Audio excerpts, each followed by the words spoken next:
Good morning, people. You are watching Ezra Ondara TV. My name is Ezra Ondara. I always say that, underline that.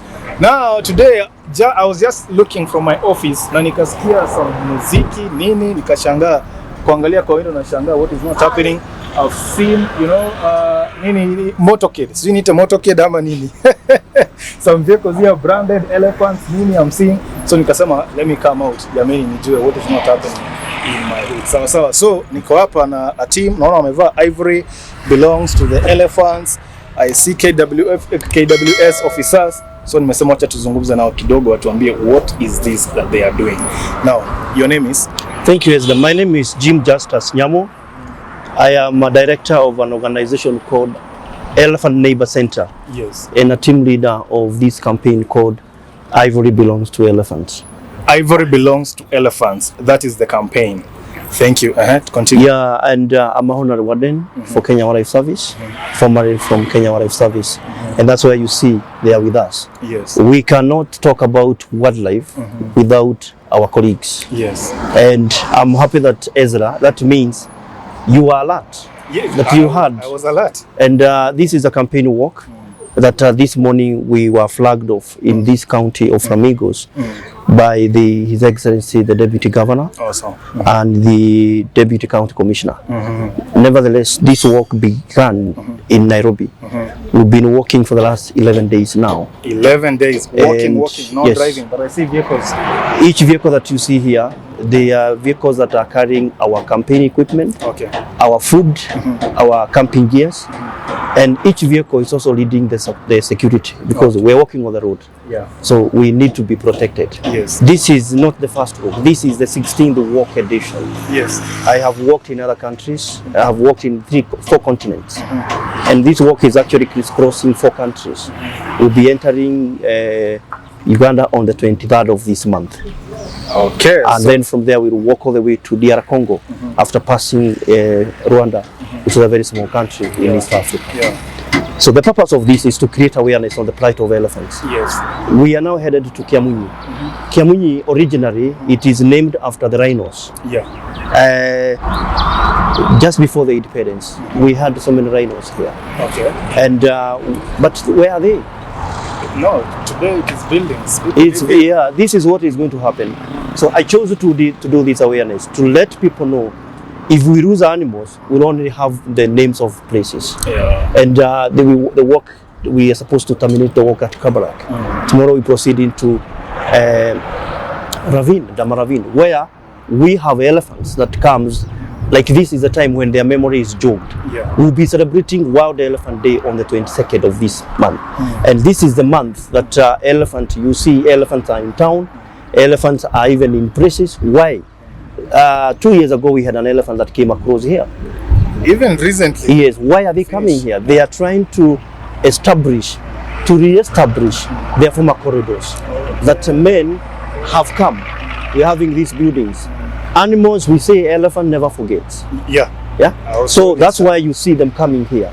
And our emphasis is like when we are in Nakuru here, we know we have elephants that many people don't see. Yeah. But we have Lake Nakuru here, sure, which is at the moment it has become the livelihood of everyone. Yeah. There is a difference between a gazetted place. Yeah. National National Park, whatever that is there is gazetted as a national park. Yeah. We have fish that we've seen people fishing.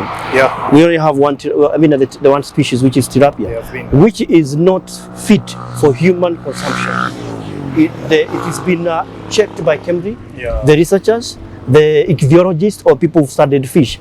The fish carry a lot of heavy metal. And this is what the emphasis from the governor, from the county government, from the national government, and even medical. Yeah. Because we see everybody there. And what I'm saying, and thank you, Ezra, for giving us this opportunity, let's educate the mass. Yeah. Please, let people respect the expert.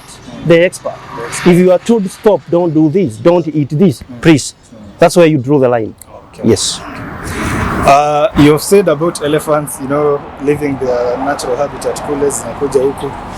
Recently, there's an elephant that came here in Kiamunyi. It was just months ago. na watu walikuwa wanakimbiza nyuma, watu wanapigia maoni, watu wa pikipiki, watu wanasema ua. There was actually KWS staff pale wanaifuata, sijui walienda wakaimalizania nayo wapi. But I also followed it. I was with my media team who were just recording. Basically, I wanted to see wakishika, then maybe could ibebwe even. But tulifuata tukawachana nayo because actually elephant kumbe inaenda haraka sana. Yeah, people think that elephant don't run. It moves very fast. They move very fast. So now in such an instance ambayo watu wanasema ua, should that be the case if a lone elephant inakuja na huku? What is the procedure kutoka hapo? This campaign is dealing with the perpetual attitude. The previously, my name is Nyamu. Nyamu, yes. From where I come from, Nyamu means animal. Okay. You find the people called Jero, Nyaga. Those are names of animals. Yeah. And if now we are entering into the Kalenjin land, yeah, you will find even the PS for education is named after the elephants. Yeah. Kipkerio, Arab. You know the name? I don't know the name. You will find every community has names that resonates with wildlife. Simba. Yes. Odiek.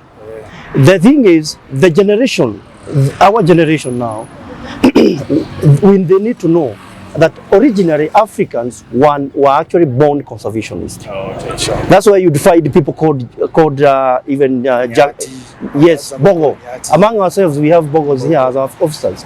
But the current generation, 3 days ago, we lost 3 elephants. In Savo. Yeah, people spearing elephant, killing. We have lost the conscience. Even when you slaughter a goat, there is modality, there is discipline on how to slaughter a goat. Yeah. But we've reached to a level that anytime we see a wildlife, what comes in our mind, kill. Why? It is because we have a perpetual attitude, and I call this Sunday school teaching. We are now entering to the area that is prone by snakes. We have so many snakes in this region. I will be talking about the snakes. Now, such incidents, it is illegal for anyone in this country and across the countries that I'm going for you to be involved in killing wildlife. Why are you killing these animals? I'm bringing the aspect of the religion. The good book says the 5th day God created wildlife, and the 6th day he created human being. Many people don't go to church or mosque, so that's why they are just by the market. That's why they are eating all manners of animals. It is time they know we have less than 40,000 elephants in this country, from a population of nearly 200,000 in the 70s, actually in the early 80s. 40,000. Now the rhino that you hear here, we have 1,300 that are under serious protection from our officers. Now in this case here, that elephant can easily kill you very fast. So we would want people, and this is a message like what happened in Kajiado. People are notified. That's why anytime an animal is outside, our officers know. And that's why you can always see them there. How do they know this? Elephant is being discussed at the National Security Council. The chief, the DC, the police officer are involved in anything that called wildlife. If you are found with the animal product, the fine now is 20 million. Or life imprisonment. Like those people who killed those 3 elephants, they will be arrested very soon. It says this: if you are killed by elephant, there is compensation, 5 million. But if an elephant kills someone, and if you look at all the cases of where we have human injury or death, are actually provoked by human being. The snake is the same case. You see a snake and you want to kill the snake, but that snake has venom. It will just nudge you. But by the time you're doing this, it bites you. So what we are encouraging people, and this is cut across Africa, let's change our narrative. Some countries, out of that countries that had elephants, 10 countries have given up, meaning they've lost their elephants. You've lost Munyi in this county. You have no rhinos. The rhino that we have are protected in Nakuru National Park. But we used to have rhinos across. If we were to study, we would also see leopards that we used to see. In Nandi County, where I'm headed, there was, in the wild, we have 4 bears that existed. The grizzly bear, the polar bear, the black bear. We had the African bear, which was found in Nandi. That's why we have Nandi Bear Country Resort. Where are the bears? No bears in Africa. It's not that easy. So, we lose our animals yeah. in the name of buildings, and we one day sit and say, we used to hear the animals. Yeah. Young people who are coming up who we want to be scientists. The only animal that is increasing every day is mosquitoes. Because of bad environment, our environments are not clean, mosquitoes are breeding all the time. Yeah. Because I usually ask myself, if we keep losing these animals, 50 years down the line, 100 years down the line, I mean, what will there be wildlife? Will there be tourism? Will there be that, you know, the way we love going to the national parks, to the reserves, to view the wildlife? I mean, I usually ask myself, life itakuwaje kwa, you know, to those folks ambao they'll just be seeing in books, oh, this is an elephant, there used to be an elephant. The narrative here is, and we're encouraging young people, watu wa Duthi, watu wa Matatu, please create time. You saw the former president telling people, please go home. And when you go home, go for vacation. We have Nakuru National Park here, which people don't visit. That's why they don't have attachment with what is in Nakuru. Now, we are now passing through this, and I've seen charcoal business. They usually come from Marigat, Baringo. You know, if you look at these things, they come this side. If you look at these things, it's the high level of ignorance. The tree is that they help many people, but you with your selfishness, you just kill the tree because of these sacks of charcoal that will cost you 5,000. 5,000, you can actually, it will not help you even the following day. You can spend 5,000 in a day. So we're encouraging, and I'm happy the president today says, let's plant trees.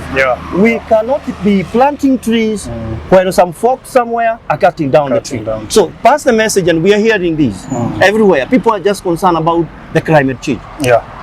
I saw the other day in China, these floods in China. In Asia. In the capital city, in Beijing. Buildings are collapsing. Buildings have collapsed. The water that is coming from Lake Nakuru, who knows if the water is going to come here. Let's be careful. Today is a long day for us to walk. And thank you, Ezra, for catching up with us. Awesome. It is a day that we'll remember. Passing Kiamunyi. Yes, thank you. And this walk on the 23rd, we close the border. We go to a country that they speak, Rwanda. Kiganda. Uganda. Across those countries. I wanted to ask you, you were saying on 23rd, have you measured your speed with your walking distance and calculated? Yes. Every day I do 25 to 30 kilometers. There are places I stretch maybe to 35, 40, depending on whether there are people. And we will finish this walk in DR Congo, in one of the biggest parks called Garamba, which I have done the route. I've gone all up to those countries, and I know what is ahead of me. And it's good to identify who is there, where to sleep. We have tents here. I wanted to we sleep in police stations, and we sleep even with our colleagues KWs. Because you start with known before you think about unknown. So the public's members of public, we'll close the road at some point. When you see us closing the road in Nimsafara, please, we have so many days ahead of us. We've not had any accident in our own country.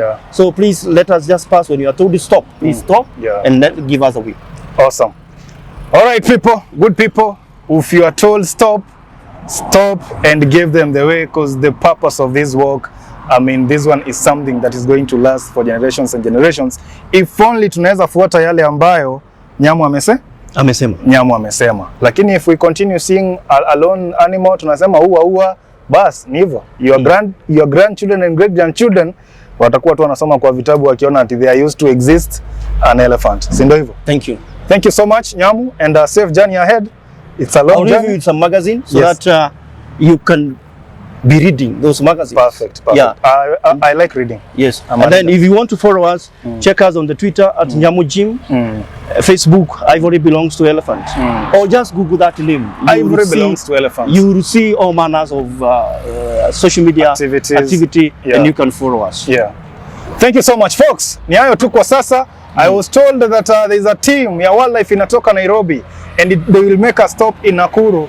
Luckily they made a stop just next to my office, na nikasema lazima nikuje hapa tuzungumze how has the journey been and where they are heading to. So up to that point, see you in the next one. Subscribe to Ezra Ondara TV. See you in the next one. Thank you. Thank you, Nyam. Asante.